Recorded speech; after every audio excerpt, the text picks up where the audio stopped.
well received by my guests here in London in terms of the freshness and the vibrancy of it. What was your take, Tom?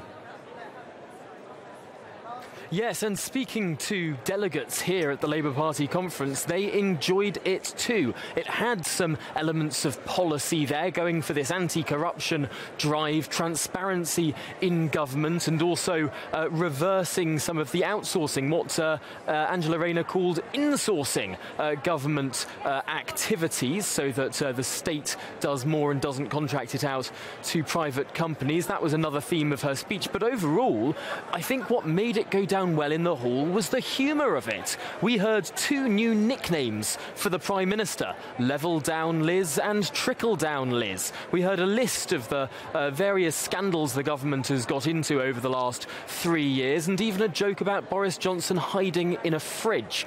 It was a very, I suppose, enthusiastic speech, light in parts with a bit of detail too. I spoke to some delegates afterwards who really were telling me they wished that Sir Keir Starmer had that kind of energy when he spoke. Really, Angela Rayner there was doing what she is known for, which is being that more of a firebrand speaker, the person that perhaps balances out Sir Keir Starmer's more perfunctory tone with that passion that we have been so used to seeing whenever she covers its Deputy Prime Minister's questions. Overall, this has been a relatively successful start to Labour conference. Of course, they have been ahead in the polls ever since the defenestration of Boris Johnson, perhaps by as much as double digits. And this morning conference began by a tribute to Her late Majesty Queen Elizabeth II, led by Sir Keir Starmer. Now, we're going to get a much fuller set of words from Sir Keir when he does his speech